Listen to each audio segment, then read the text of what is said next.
few years ago, I was climbing with one of our trainers, Benji Palmer, in the OBED area that's just east of here, closer to Knoxville.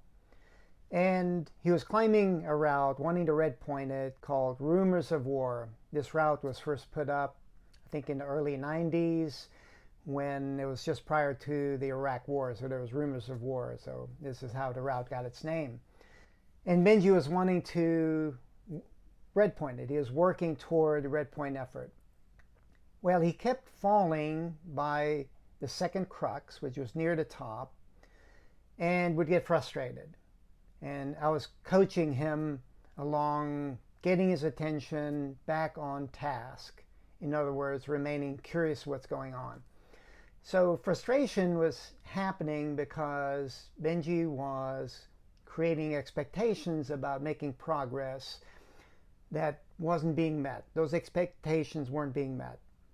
And so in the language of mental training, he was losing his mental power. Okay. We see being mentally powerful as being able to have your attention focused in the moment on whatever the current tasks are. And so frustration is derailing this process. And we can use a train on its tracks and getting derailed as kind of a metaphor for this. So a train is the attention, the tracks are the climbing tasks, and the destination is the goal that you have. In this case, for Benji, red pointing, rumors of war. So frustration is a habit.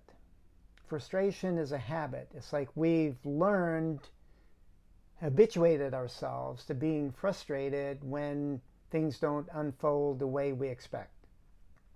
So in other words, our neural circuitry, we've ingrained that habit deep in our minds, in our brains. And so it takes intentional practice to change something that's ingrained like this. So we can do this in a three-step process. And this is kind of what we're going to outline here. First, we notice when we're getting frustrated and stop it. Number two, we accept outcomes as they are. And number three, we're curious enough to do the work so that we can change the neural circuitry in our brain. So it's helpful to start with an intellectual understanding for how frustration isn't a helpful habit. You may think that frustration is helpful. So see if this makes sense to you. With frustration, it's a behavior that demonstrates we want something for nothing. Okay, we want something, we want to send, we want to achieve the goal for nothing, for no effort, no work. So everything that we want to achieve is going to require work, especially the things that are really challenging for us. So that's no surprise. So why would we get frustrated when we've got a gap kind of between the achievement and the level of skill that we have as we're working toward that achievement? So anything meaningful that we achieve does take work, right? You can reflect on just the things that you have achieved in your life that has taken a lot of work. It's like the more effort that you have put into something that's been required to come out of you, the more meaningful that experience is for you. I think a lot of people, or most people, experience this. So it would make intellectual sense that we want something for something. Like let's change start with our intellectual understanding from something for nothing to something for something. We want something, the goal, that achievement, for something else, for the work that we put into it.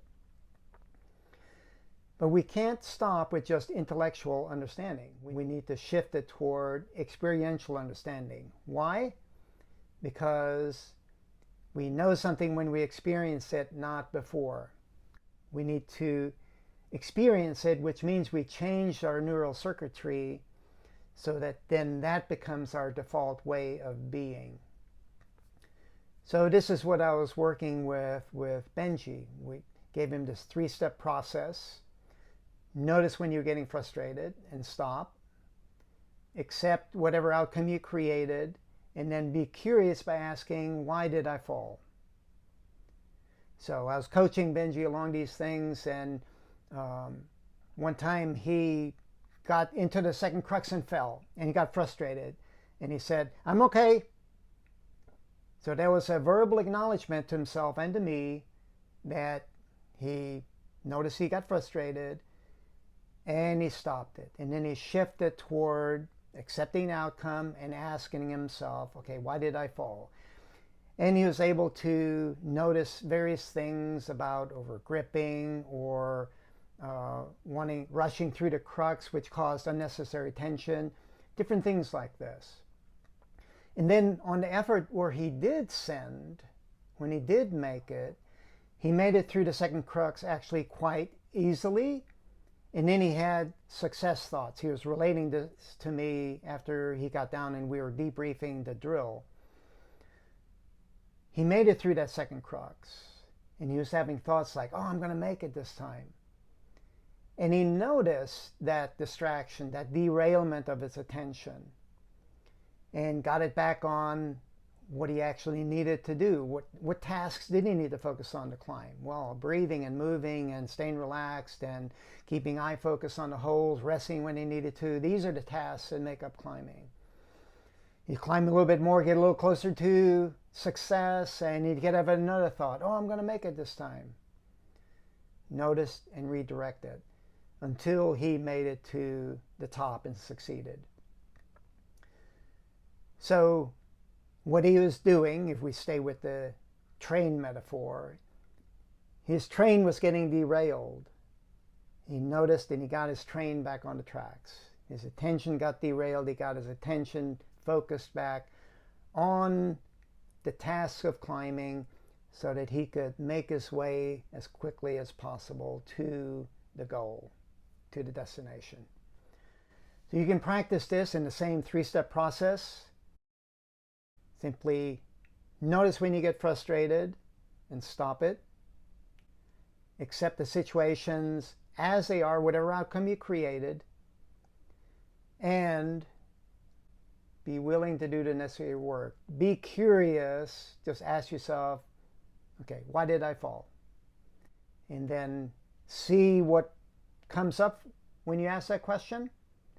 And then whatever answers you get, apply in your next effort differently and see what outcomes you can create there. All right, that's the lesson. You can get the full text and audio at warriorsway.com. Thanks.